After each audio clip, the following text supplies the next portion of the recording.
Today, a major turning point is unfolding in West Africa, and the world is paying attention. Reports emerging from the Sikasso region point to one of the most decisive and coordinated military operations carried out by the Malian Armed Forces in recent years. What happened in Finkolo and Mandela is raising new questions about the accelerating transformation of Mali's security architecture and the growing confidence of its leadership. Tonight, we take you deep into the heart of this story. Before we begin, kindly like, share, and subscribe to AfriPlus News Channel for more critical analyses and updates that matter to you. The reports from November 24th reveal a large-scale offensive that pushed deep into the Sikasso region, targeting long-established guerrilla hideouts in Finkolo and Mandela. These forests, once described as near impenetrable strongholds for armed groups, have now been breached and neutralized in ways that security watchers say reflect a new level of discipline, intelligence coordination, and technological support within the FAMa. But the question that many are now asking is this: how did a region previously destabilized by insurgent cells become the scene of such a swift and decisive operation? And does this mark the beginning of a new phase in Mali's long fight for territorial control? Eyewitnesses describe the situation in Mandela as every man for himself, not among civilians, but among the very militants who once felt untouchable. Several of their bases were destroyed, and many fighters were reportedly seized by panic, abandoning motorcycles, weapons, and critical supplies before fleeing in disarray. This level of disorganization among insurgent elements raises powerful questions about the changing balance of power.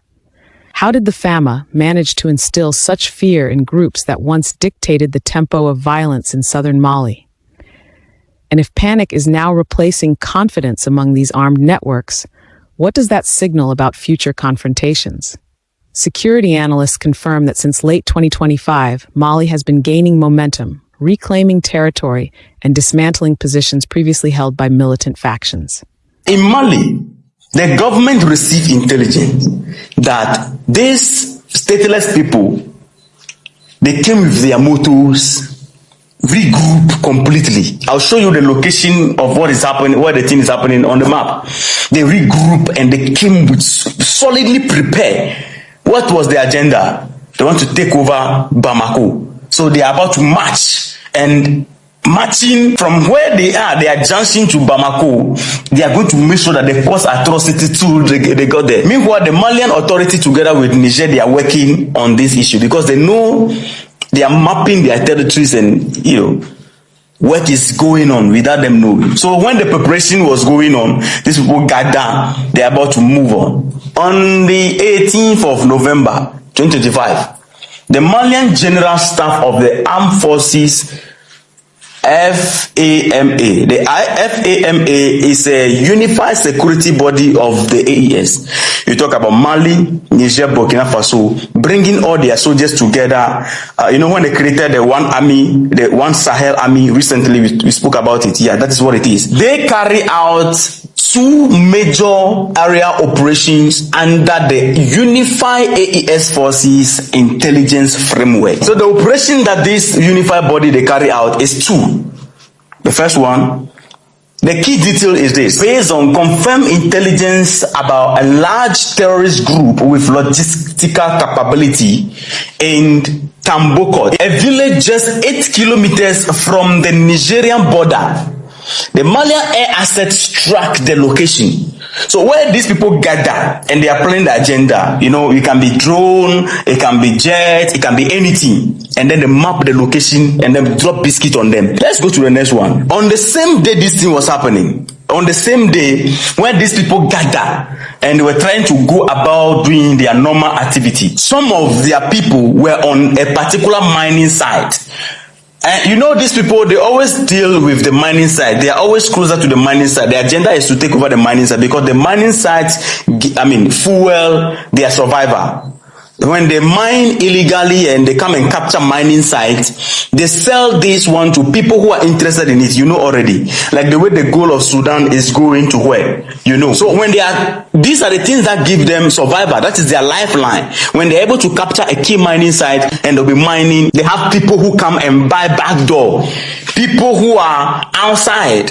They don't want to buy these minerals from the government. They don't want to go through the right procedure. They don't want to buy it at the market price. They come and buy it from them. So they are always at the mining side. This is a message to Ghanaians.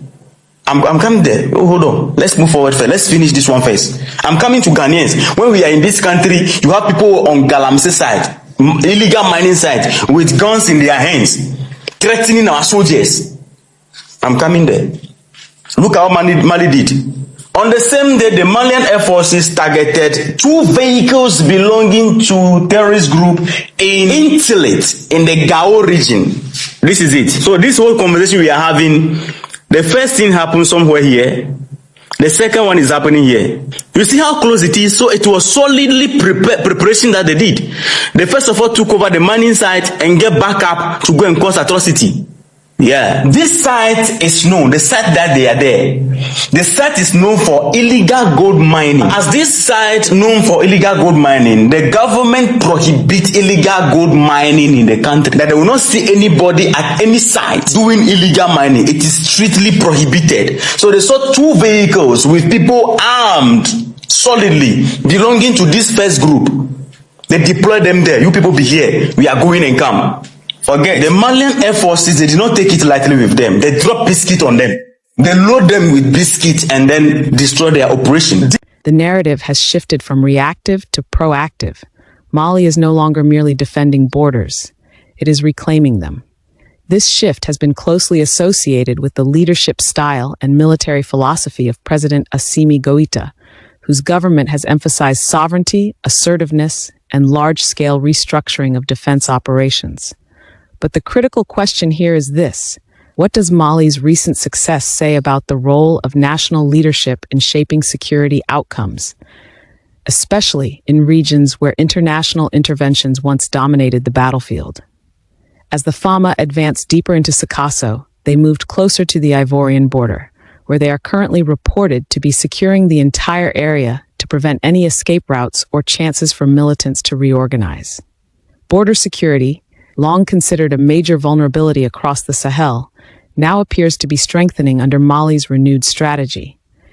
Should regional neighbors interpret Mali's intensified border presence as a stabilizing force or as a sign of a growing military power, reshaping the geopolitics of the West African corridor? And how might this shift influence regional security alliances going forward?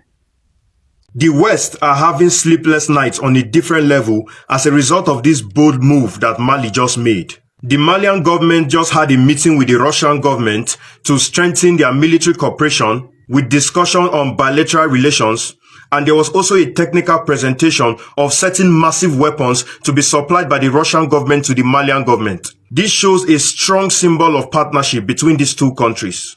I want you all to know that Mali already has a reservoir of weapons that they are using to take out these terrorists from their region on a daily basis in their numbers. So with these weapons that Mali is collecting now, this reinforcement, expect a double or triple of that figure. As far as I'm concerned, not just the president of Mali, but the president of the 3 Sahel states are the only presidents in Africa that can beat their chest and say that we are fighting terrorism. You know why? It is evident, even the blind can see. Other African countries like Nigeria negotiate with terrorists, which is very wrong. Do you also know that these terrorists are on social media? Someone told me this thing before, but I did not take it seriously until yesterday when somebody posted a video showing these terrorists going live. And the government are not tracing them. I don't want us to put too much energy into that. You know why? We already know that the government is capable of tracing them. The way they track other content creators that are talking about the liberation, but they choose not to track them, is intentional. The reason why they allow them to be on this platform without tracking them is because they want to create fear. They know that on this platform, social media, the youths are beginning to talk about these terrorist activities and calling them out. So if they allow them to be on this platform, a lot of people will be afraid to call them out. But you are a fool if you think that way, because your own life is being threatened and what they are fighting for is not justified. The president of the Sahel don't care about negotiating with terrorists because they don't want that, and their citizens don't also want that. That's why they are taking them out. That is the only way out. So if you want your leaders to stop negotiating with terrorists, there's only one solution, and I just gave you now. So the ball is in your court. Remember to take your safety and security into your own hands by going to Play Store today and downloading Echo, the #1 app that is assured of keeping you and your community safe and alert at all times. Also, follow our Telegram channel at Awakening Afro Consciousness to get the latest updates on everything that's happening all over the world, especially Africa, and so that you can see how the military in the Sahel are taking out these terrorists from their region on a daily basis. For several days, operations have intensified, creating constant pressure that leaves militant groups with little room to regroup or launch retaliatory attacks. Continuous operations, not isolated offensives, signal a blueprint that Mali's military seems increasingly committed to: sustained dominance, not temporary victories. But this raises a larger question for viewers. Can long-term military pressure reshape the political and social landscape of these regions? And if so, what does this mean for the civilians who have lived through years of instability? Could Mali be setting a new standard for counterinsurgency operations in the Sahel?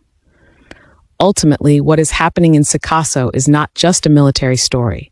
It is a story of national resurgence, strategic evolution, and a renewed assertion of sovereignty. The international community has spent years debating whether Mali could ever fully regain the initiative against fragmented militant groups. And yet, the current operations seem to be delivering an answer far more powerful than speeches or diplomatic reports. The question now is how far Mali is willing to push this momentum, and how the region will react to a country increasingly confident in its own strength, strategy, and self-determination. This moment requires viewers to ask themselves, how will these developments shape the future of stability in West Africa? Will this shift encourage more African-led security solutions? And more importantly, what lessons can other nations draw from Mali's approach to reclaiming control over territories once lost to insurgency? As we wrap up, reflect on these developments critically and respectfully. What are your thoughts on Mali's recent military momentum? Do you believe this strategy is sustainable? And what impact do you think it will have on regional peace? Share your well-considered opinions in the comment section. Your voice helps build a community of thoughtful observers committed to understanding Africa's evolving security realities. Thank you for watching AfriPlus News Channel. Support our work by joining our channel membership or sending us a super thanks to help us continue bringing you accurate and in-depth analysis. Disclaimer: all information presented in this analysis is based on publicly available reports and verified accounts from credible sources. This content is for educational and analytical purposes and is fully compliant with YouTube's community guidelines. It does not promote violence, glorify conflict, or support any armed group or political agenda.